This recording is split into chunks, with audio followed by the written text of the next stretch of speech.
Turbūt buvo sunkiausia tai, kad nėštumo laikotarpiu, čia kaip ir dauguma turbūt moterų, buvau sukoncentravusi ir ruošiausi tam gimdymui.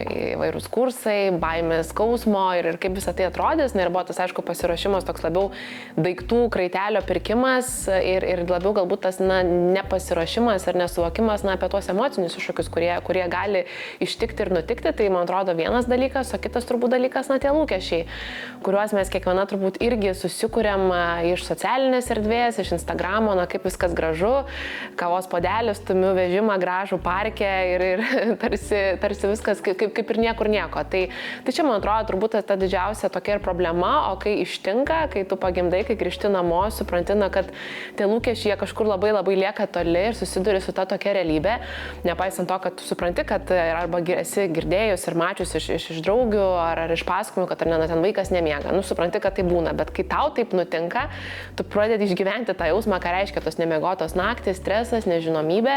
Tai čia turbūt tie keli aspektai. Tai aš taip galėčiau vardinti vieną, kad iš tiesų tu tam nepasiruoši ir nežinai, kaip tie hormonai tau į galvą šaus. Tai man turbūt tas tikrai buvo ir jie taip gan stipriai mane paveikia, kad tiesiog vienu metu didžiulis rautas įvairiausių emocijų, nuo laimės iki baimės, kažkokio liūdesio, nesupranti, iš kuris kyla, ten kažkokie ar nežindymo sunkumai ir panašiai.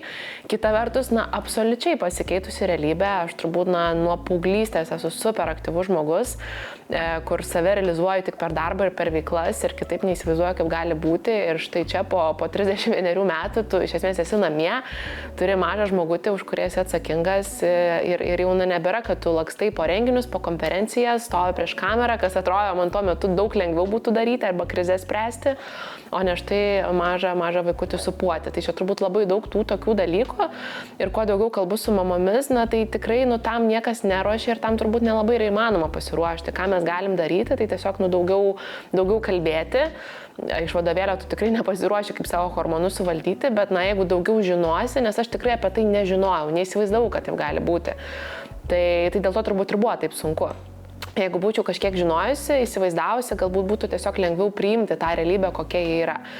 Tai manau, kad man turbūt reikėjo, būtent 6 mėnesių, dabar yra ta tokia riba, kai aš galiu sakyti, kad tikrai kažkaip praėjo tas tamsumas, praėjo tas kažkoks sunkumas, dabar viską žiūriu daug paprasčiau, drąsiau ir kiekvieną nemiegotą naktį ar kažkokią susirgimą mažą, man tiesiog yra lengviau išgyventi, aš taip žiūriu labai racionaliai, šaltu protu, ko tikrai negaliu pasakyti, pažiūrėjus save prieš kokius 3 ar 4 mėnesius.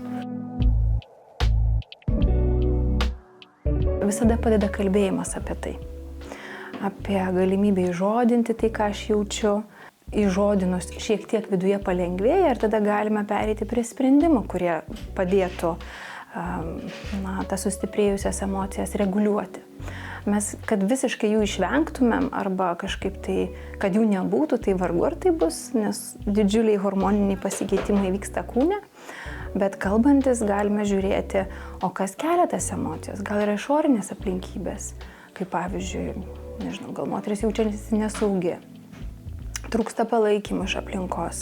Tai kartu galim ieškoti, gal reikia pastiprinimo, gal bendrystės, ar ne, tokio komunikavimo su kitomis mamomis, o kaip jom būna, kas jom padeda.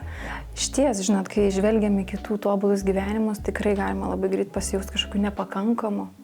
Ir ypač mamos, kurios kreipiasi po gimdymo, ar ne, jeigu mato socialiniuose tinkluose, kaip tik ką pagimdžiusi mama, gražiai atrodanti, atrodo išsimiegojusi, pasidažiusi, vaikai laimingi, ten, jeigu daugiau jų yra, namai tvarkingi, tikrai gali atrodyti, o kaip mano gyvenimas vyksta. Ir dažnai po gimdymo juk matom, kad yra ir žindymo sunkumų, kažkokių iššūkių, gyjantis kūnas, jeigu tai buvo ar cezario pjūvio operacija, arba plyšimai. Daug naujų pirmų kartų, kurie iš esmės šiek tiek neramina ir gąsdina. Tai kai mes matom tik tai tą vieną išpuoselėtą motinystės pusę, mes galim galvoti, kad tos kitos pusės nėra. Žinot, tas tobula motinystė, jos tokios kaip ir nėra. Galbūt tam tikros akimirkos, kurios atrodo tobulos, bet ta kasdienybė, iš tikrųjų reikalauja daug tarnystės, atsidavimo, tokio pasiaukojimo ir kaip svarbu savęs nespausti, kad viskas pavyktų iš pirmo karto.